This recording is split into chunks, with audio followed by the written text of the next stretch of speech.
नमस्कार दोस्तों, महर्षि Gautam senior secondary school के यूट्यूब चैनल पर आप सभी का हार्दिक स्वागत है। मैं हूं प्रदीप चौहान। मैं आज आपको पढ़ाने जा रहा हूं कक्षा 12 विषय जीव विज्ञान, जिसमें आज हम ले रहे हैं पहला चैप्टर जिसका नाम है सजीवों में जनन। तो आइए शुरू करते हैं, इस चैप्टर के बारे में जानकारी लेते हैं। दोस्तों, सबसे पहली बात यह कि सजीव है क्या चीज़, किसे कहा जाता है सजीव। आप सभी ने सजीव और निर्जीव ये शब्द सुने ही होंगे, जिसमें सजीवों का तात्पर्य ये बताया जाता है कि हमारा जो पारिस्थितिक तंत्र है उस तंत्र में ऐसे घटक जिनमें जीवन पाया जाता है वो सजीव कहलाते हैं। इसका मतलब यह हुआ कि सजीव ऐसे घटक होंगे जिनमें जैविक क्रियाएं होती है। जैविक क्रियाओं का तात्पर्य जैसे श्वसन है, पोषण है, पाचन है, उत्सर्जन है, रक्त परिसंचरण है आदि, ये जो क्रियाएं हैं ये उनमें पाई जाती है। अब बात की जाती है सजीवों के बारे में कि जो सजीव जो होते हैं, प्रत्येक सजीव की एक निश्चित आयु होती है। यानी सजीव जन्मते हैं और एक निश्चित आयु पूर्ण करने के पश्चात उनकी क्या हो जाती है, मृत्यु हो जाती है। तो दोस्तों, सबसे पहली बात सजीव किसे कहते हैं, तो सजीव का मतलब क्या है, किसे कहा जाता है सजीव। तो सजीव की जो परिभाषा बनेगी वो परिभाषा हम क्या देंगे कि पारिस्थितिक तंत्र में पाए जाने वाले घटक जिनमें जीवन पाया जाता है, जिनमें जैविक क्रियाएं पाई जाती है, और जैविक क्रियाएं अभी मैंने जो आपको बताई है वो हम इसमें लिखते हैं। तो सजीव का तात्पर्य क्या होता है, पारिस्थितिकी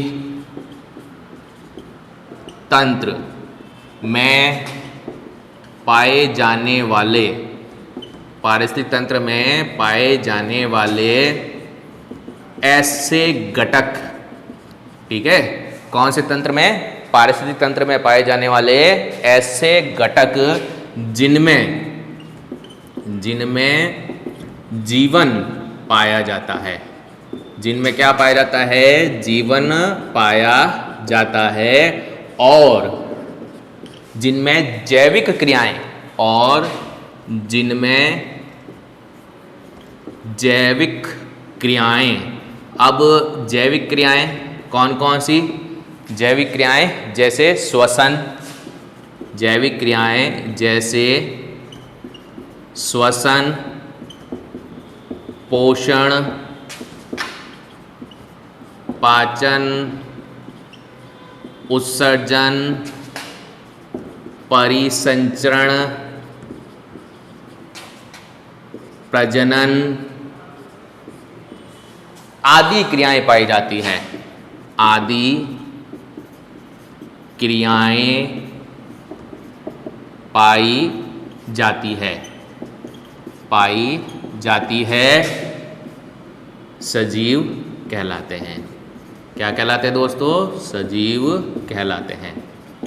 तो यहाँ पर हमने परिभाषा लिखी सजीव की, किसे कहा हमने सजीव। आप देख सकते हैं कि पारिस्थितिक तंत्र में पाए जाने वाले ऐसे घटक जिनमें जीवन पाया जाता है और जिनमें जैविक क्रियाएं जैसे श्वसन, पोषण, पाचन, उत्सर्जन, परिसंचरण, प्रजनन आदि क्रियाएं पाई जाती है, क्या कहलाते हैं, सजीव कहलाते हैं। और सबसे बड़ी बात यह है कि सजीवों की एक निश्चित आयु होती है, उनका जन्म होता है और उनकी क्या होती है, मृत्यु होती है। तो दोस्तों, यहाँ पर कहने का तात्पर्य यह है कि जन्म से मृत्यु के बीच का जो काल पाया जाता है सजीवों में, उसको जीवन काल या जीवन अवधि कहा जाता है। तो अगली जो परिभाषा बनती है वो परिभाषा होगी जीवन अवधि की। तो क्या है जीवन अवधि, किसे कहा जाता है, जीवन अवधि। जीवन अवधि का तात्पर्य क्या हुआ, जीवन अवधि का तात्पर्य मैंने ये बताया आपको कि जन्म से मृत्यु के बीच के काल को जीवन काल या जीवन अवधि कहते हैं। तो परिभाषा क्या है, सजीवों के जन्म से मृत्यु के बीच के काल को जीवन काल, ठीक है।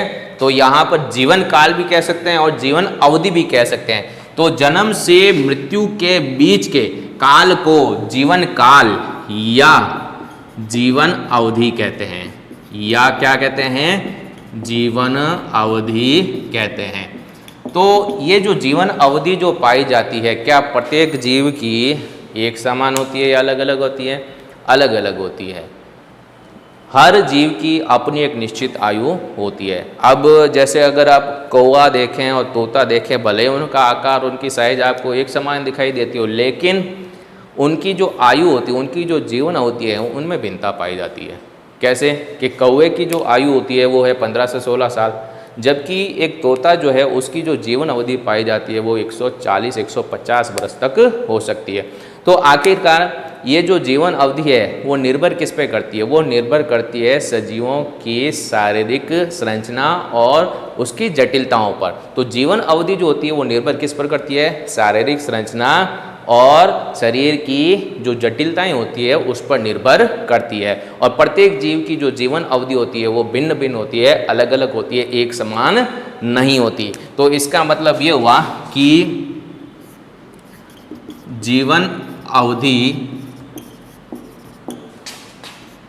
प्रत्येक जीव की या प्रत्येक जीव में भिन्न भिन्न होती है। कैसी होती है?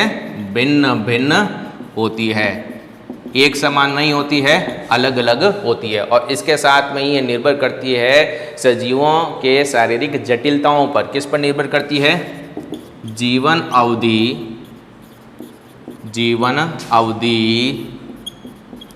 सजीवों की शारीरिक जटिलताओं पर, शारीरिक जटिलताओं पर क्या करती है? निर्भर करती है। अब जीवन अवधि हमने कहा भिन्न भिन्न, कुछ उदाहरण भी हम देख सकते हैं। कैसे? अगर यहाँ पर मैं लिखता हूँ, जैसे मान लीजिए धान का पादप, तो जो धान का जो पादप होता है, अब धान के पादप की जो जीवन अवधि पाई जाती है वो होती है 4 महीना। ठीक है ना? तो धान का पादप जो है, धान के पादप की जो जीवन अवधि जो पाई जाती है वो कितनी होती है? 4 महीना होती है। ठीक है? अगर मैं इसकी जगह पर यहाँ पर लिख देता हूँ बरगद, तो बरगद का जो जीवन काल होता है या इसकी जो जीवन अवधि होती है वो पाई जाती है 400 से लेकर के 500 साल तक। तो बरगद जो है, बरगद की जो जीवन अवधि पाई जाती है वो कितनी पाई जाती है? 400 से लेकर के 500 वर्ष तक पाई जाती है। अगर मैं लिखूँ पीपल, तो पीपल की जो जीवन अवधि होती है वो 2000 से 2500 वर्ष तक पाई जाती है। तो यहाँ पर हम लिखते हैं पीपल, और पीपल की जो जीवन अवधि पाई जाती है वो कितनी पाई जाती है? 2000 से लेकर के 2500 वर्ष तक। तो पीपल की जो जीवन अवधि रहती है, ये जीवन अवधि रहती है 2000 से लेकर के 2500 वर्ष तक पाई जाती है। अगर केले का पादप है, केले के पादप की अगर जीवन अवधि पूछे तो वो पाई जाती है 25 वर्ष। ठीक है? तो यहाँ पर है केले का पादप, तो केले के पादप की जो जीवन अवधि पाई जाती है वो कितनी पाई जाती है? केले के पादप की जो जीवन अवधि पाई जाती है, ये जीवन अवधि पाई जाती है 25 वर्ष। तो इन उदाहरणों से आपको ये पता चल रहा होगा कि प्रत्येक जीव की जो जीवन अवधि होती है वो कैसी होती है? भिन्न भिन्न होती है। अब इसी तरीके से कुछ उदाहरण और लें हम। जैसे मान लीजिए यहाँ पर मैं लिखता हूँ कौवा, तो कौवे की जो जीवन अवधि रहेगी वो रहेगी 15 से लेकर के 16 वर्ष। यहाँ पर मैं लिखता हूँ तोता, तो तोते की जो जीवन अवधि रहती है वो कितनी रहती है? वो रहती है 140 वर्ष के आसपास में पाई जाती है। अगर मैं यहाँ पर मगरमच्छ लिखूँ, तो मगरमच्छ की जो जीवन अवधि पाई जाती है वो पाई जाती है 60 वर्ष। कितनी पाई जाती है? 60 वर्ष। अगर मैं यहाँ लिखता हूँ घोड़ा, तो इसकी जो जीवन अवधि पाई जाती है वो पाई जाती है 50 वर्ष। कितनी पाई जाती है? 50 वर्ष। अगर मैं यहाँ पर लिखता हूँ कुत्ता, तो कुत्ते की जो जीवन अवधि पाई जाती है वो लगभग 15 वर्ष के आसपास तक पाई जाती है। अगर गाय लिखता हूँ, तो गाय की जो जीवन अवधि पाई जाती है 25 से लेकर के 26 वर्ष तक पाई जाती है। अगर मैं यहाँ पर लिखता हूँ हाथी, तो हाथी की जो जीवन अवधि पाई जाती है वो पाई जाती है 75 वर्ष। और अगर मैं लिखता हूँ कछुआ, तो कछुए की जो जीवन अवधि पाई जाती है वो पाई जाती है 150 वर्ष तक पाई जाती है। अगर बात करें हम तितली की, तो तितली की जो जीवन अवधि होती है मात्र 1 से 2 सप्ताह तक ही होती है। तो जो तितली है, तितली की जो जीवन अवधि रहेगी तितली की जो जीवन अवधि रहेगी वो जीवन अवधि रहती है मात्र 1 से 2 सप्ताह, ठीक है। और फल मक्खी, जिसको ड्रोसोफिला मेलेनोगैस्टर भी कहा जाता है, फल मक्खी की जो जीवन अवधि पाई जाती है, फल मक्खी की जो जीवन अवधि पाई जाती है वो लगभग 30 दिन तक पाई जाती है, अर्थात 1 महीने तक पाई जाती है। तो दोस्तों इस प्रकार से आप देख सकते हो कि प्रत्येक जीव का जीवन काल या जीवन अवधि जो होती है वो निश्चित होती है, और उस निश्चित जीवन अवधि के पश्चात में उसकी क्या हो जाती है, मृत्यु हो जाती है। लेकिन मृत्यु से पहले प्रत्येक जीव अपने समान संतान उत्पन्न करता है, और सजीवों में अपने समान संतान उत्पन्न करने की जो क्षमता पाई जाती है उसी को कहा जाता है प्रजनन। तो आगे का जो टॉपिक हम शुरू करने जा रहे हैं इस चैप्टर में वो है जनन या प्रजनन। पहले आप इसे नोट कीजिएगा।